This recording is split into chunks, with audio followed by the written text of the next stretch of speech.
बिस्मिल्लाहिर्रहमानिर्रहीम। शुरू अल्लाह के नाम से जो बड़ा मेहरबान नहायत रहम करने वाला है।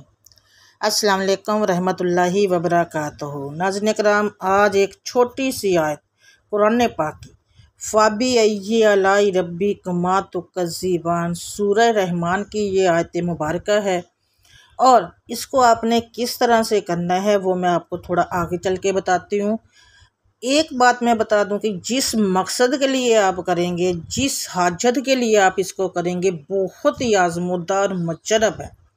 बहुत सी बहनों ने किया भी है, बहुत से भाइयों ने जिन्होंने के मसले मसाइल थे, बहुत से।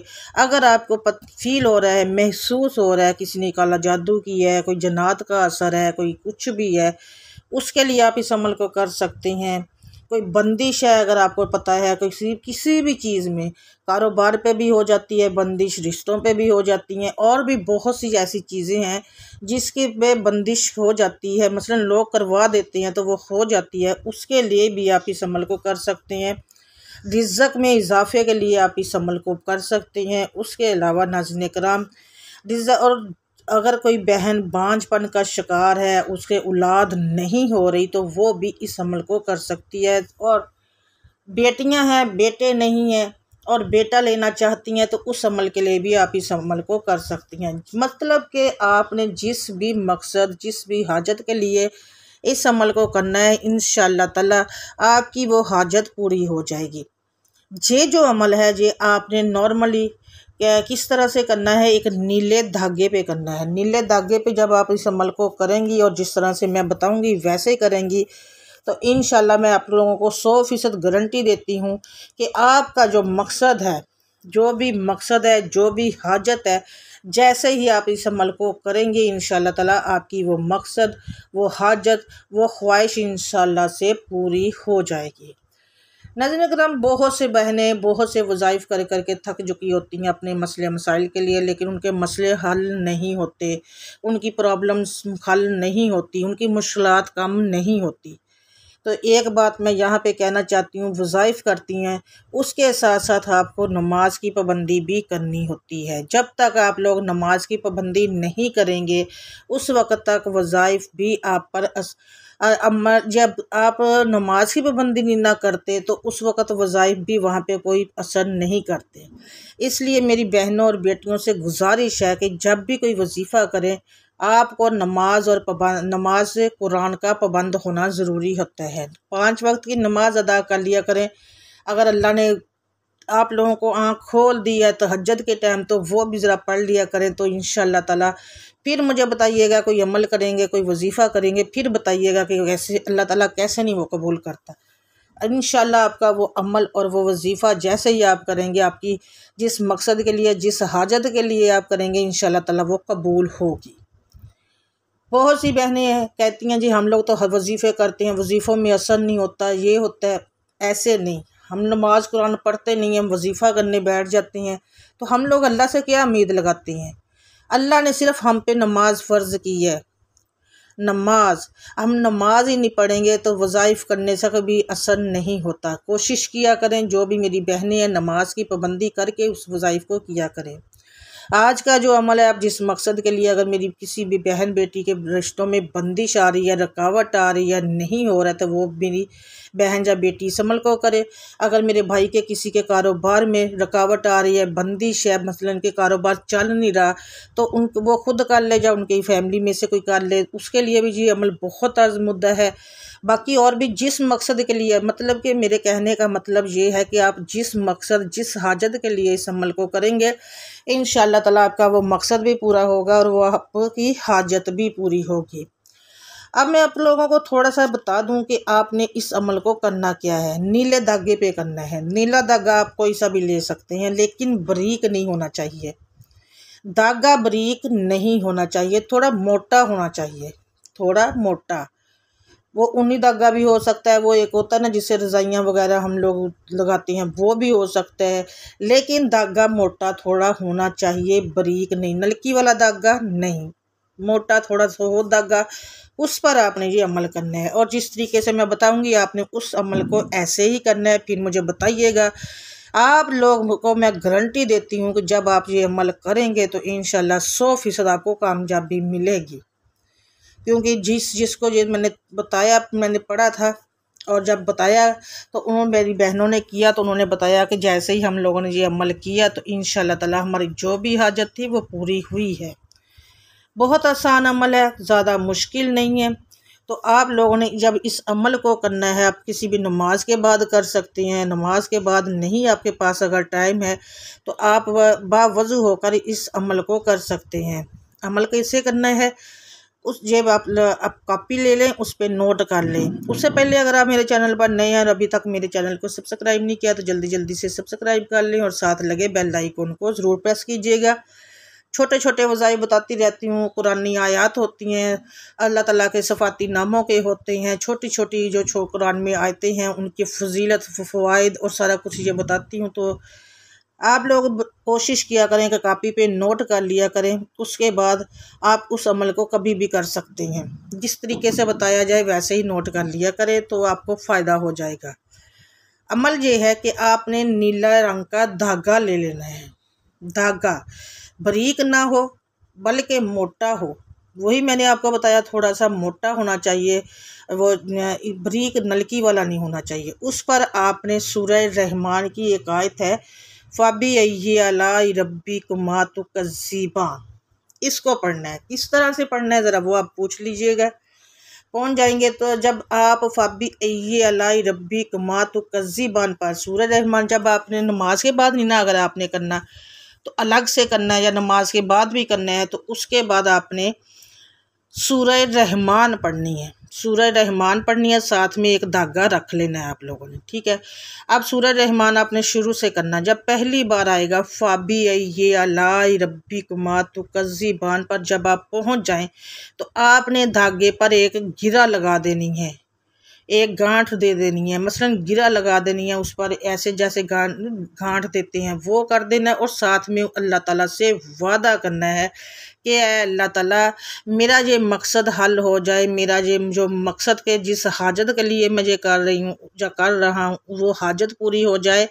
और साथ में एक और वादा कि अल्लाह मैं तेरी नेमतों की नाशुक्री कभी नहीं करूँगा या करूँगी, और अल्लाह मुझे अपने इस पर मेरे सगीरा कबीरा गुनाहों की माफ़ी, साथ में गुनाहों की माफ़ी भी मांगनी है, ठीक है। फिर आपने दोबारा सूरह रहमान फ़बी ये पहली बार आपने जब पढ़ लिया उसके बाद दूसरी बार फिर सूरह रहमान फ़बी अला से शुरू करनी है। और नेक्स्ट वह अगले दूसरी बार जब फ़बी अला रब्बी कुमा तुकज़्ज़िबान आए तो वहाँ पर भी आपने धागे पर एक गिरा लगानी है और साथ में ये बोलना है कि अल्लाह मैं तेरी नेमतों की नाशुक्री नहीं करूँगा, और अल्लाह हमारे जो भी जानने अनजाने में सगीरा कबीरा गुनाह हो चुके मैं उनसे माफ़ी मांगता या मांगती हूँ। फिर दूसरी गिरा लगा के आपने फिर सूरह रहमान शुरू कर देनी है। जब तीसरी बार फ़बी अला रब्बी कुमा तुकज़्ज़िबान आए फिर आपने गिरा लगानी है और फिर आपने वही बात करनी है, अल्लाह से वादा करना है उसकी नेमतों की नाशुक्री नहीं करेंगे और अपने गुनाहों की माफ़ी मांगेंगे। इस तरह से करके आपने इस सूरह रहमान को मुकम्मल करनी है। पहली सूरह रहमान जब आपने माशाल्लाह से शुरू करनी है तो एक गिरा फ़बी अला पे एक गिरा, फिर दूसरी बार फ़बी अला रब्बी कुमा तुकज़्ज़िबान पर दूसरी गिरा, पूरी सूरह रहमान इस तरह से मुकम्मल कर लेनी है अपने। जब गिरा लगानी है तो आपने ये साथ साथ वादा ज़रूर करना है, नाशुक्री भी नहीं करेंगे और अपने गुनाहों की माफ़ी भी मारेंगे। और नाज़रीन अकरम, जो भी आपने जाने अनजाने में किसी का दिल दुखाया हो, किसी को परेशान किया, उससे भी अल्लाह ताला से माफ़ी मांगे कि या अल्लाह हम लोग आइंदा किसी के भी साथ जानने या अनजाने में किसी के साथ बुरा नहीं करेंगे, किसी का दिल नहीं दुखाएंगे या किसी के दिल उजारी नहीं करेंगे। साथ में आपने दुआ करनी है। उससे आपकी ये होगा कि जब उसके बाद इस धागे का आपने क्या करना है ये भी सुन लें। इस धागे को आपने जब आपने गिरा लगा लेनी है तो क्या करनी है। अगर अमल आपको नहीं समझ आया मैं फिर से एक बार छोटे शॉर्टकट में बता देती हूँ। किसी भी नमाज के बाद आप कर सकते हैं, अगर नमाज के बाद नहीं टाइम तो किसी भी वक्त वज़ू हालत में आपने इस अमल को ले लेना है। सूरह रहमान पकड़ लें या फिर उसके बाद आपने एक नीले रंग का धागा ले लेना है। धागा थोड़ा मोटा होना चाहिए ऊनी धागा भी हो सकता है, वो जिससे आप लोग रज़ाई वगैरह करते हैं ना, वो भी धागा मोटा होता है, वो ले लें। उसके बाद आपने सूरह रहमान को शुरू कर देना। जब आपने पहले लफ्ज़ फ़ाबिय्यालाई रब्बिकुमा तुकज़्ज़िबान पढ़ना है, वहाँ पर एक गिरा लगानी है धागे पे, और साथ में आपने अल्लाह ताला से वादा करना है कि अल्लाह हम तेरी नेमतों के नाशुक्री नहीं करेंगे। है अल्लाह, हमसे जो भी गुनाह हो चुके हैं अनजाने अनजाने में, हम उससे की माफ़ी मांगते हैं। फिर आपने सूरह रहमान वहाँ से शुरू कर देंगे। अगले फ़ाबिय्यालाई रब्बिकुमा तुकज़्ज़िबान पे भी यही करना है अमल। फिर गिरा लगानी है धागे पर, और फिर यही अल्लाह से वादा करना है कि हम तेरी नेमतों की नाशुक्री नहीं करेंगे।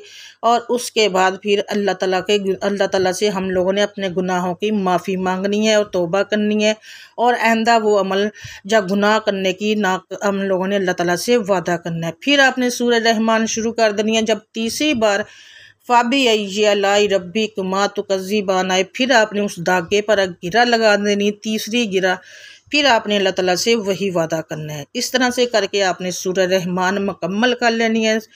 उसके बाद आपने उस धागे को क्या करना है, अपने घर में उस जगह पे लटका देना है जहाँ पे आपकी आते जाते नज़र पड़े और आपको अल्लाह से किया हुआ वादा याद रहे। नाज़रीन करम, जब आप ये अमल करेंगे और धागा आप अपने ऐसी जगह पे आपने वहाँ पे लगाना है, बांधना है, लटकाना है, जहाँ पे आपकी हर वक्त नज़र पड़ती रहे आते जाते, ताकि आप लोगों को पता हो कि हम लोगों ने अल्लाह से ये वादा किया है और इस पर अमल भी करना है।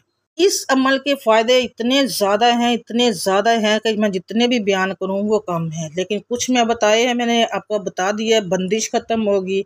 अगर आपके पता है कि जादू टोना कोई कर रहा है तो वो भी ख़त्म होगा।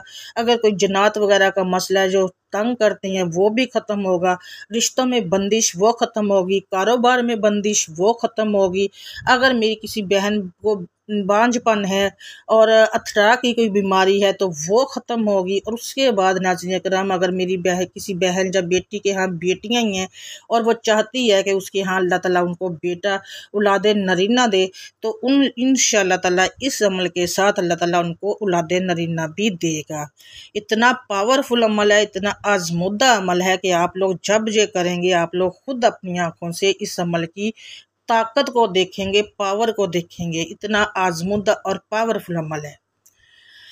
जो भी अमल होता है, मैंने आपको पहले भी बताया है, वो उस वक़्त तक फजूल है जब तक आप लोग कुरान नमाज की पाबंदी नहीं करें। किसी भी नमाज के बाद कुरान को ज़रूर खोला करें, चाहे एक रुकू पढ़ें, चाहे एक सफ़ा पढ़ें, लेकिन कुरान ज़रूर खोलें। और नमाज की मेरी बहनों और भाइयों पाबंदी ज़रूर करें। उसके साथ जब आप ये वजीफ़ा या कोई अमल करेंगे तो फिर इंशाअल्लाह ताला आपका जो भी मकसद, जो भी हाजत है, मेरा अल्लाह ताला फ़ौरन कुन फरमा देगा। उसके बाद आपने क्या करना है, मैं आपको थोड़ा ये बता दूं कि उसके बाद आप लोगों ने अगर एक मकसद के लिए आप एक बार अमल करोगे, दूसरे मकसद के लिए दूसरी बार अमल करोगे, तीसरे मकसद के लिए तीसरी बार ये अमल करोगे। ये नहीं है कि एक अमल किया और 10 आपने हाजात रख ली, ऐसा नहीं है। आपने अलग अलग हाजत के लिए अलग अलग से इस अमल को करना है। जब भी कोई हाजत करनी है उसके लिए अलग से आपने ये अमल दोबारा से करना है। इसके साथ ही नाज़रीन इकराम, इसको सदका जारिया समझ के फैमिली, फ्रेंड्स और दोस्तों में ज़रूर शेयर किया करें, क्योंकि ये अमल जो होते हैं आप लोगों को पता है, बहुत से लोगों के मसाइल हैं। आप लोगों को रिलेटिव में होते हैं, रिश्तेदारों में, दोस्तों में होते हैं, आपको पता होता है। तो सदका जारिया की नीयत से शेयर कर दिया करें, इसका सवाब आप लोगों को भी मिलेगा। दुआ है कि अल्लाह ताला मेरा सुनाना और आप लोगों का सुनना अपनी पाक बारगाह में कबूल व मंजूर फरमाए। दुआ है कि अल्लाह ताला हम सब के सगीरा कबीरा गुनाहों को माफ़ करे। दुआ है कि अल्लाह ताला हमें ज़्यादा से ज़्यादा नमाज और कुरान का पाबंद बनाए। आमीन सुम्मा आमीन या रब्बुल आलमीन। इसके साथ ही मुझे दें इजाज़त। मिलूँगी मैं आपसे एक और वजीफ़े के साथ नेक्स्ट बाशर्ते ज़िंदगी। तब तक के लिए अल्लाह हाफिज़। जज़ाकल्लाह खैरुन कसीरुन।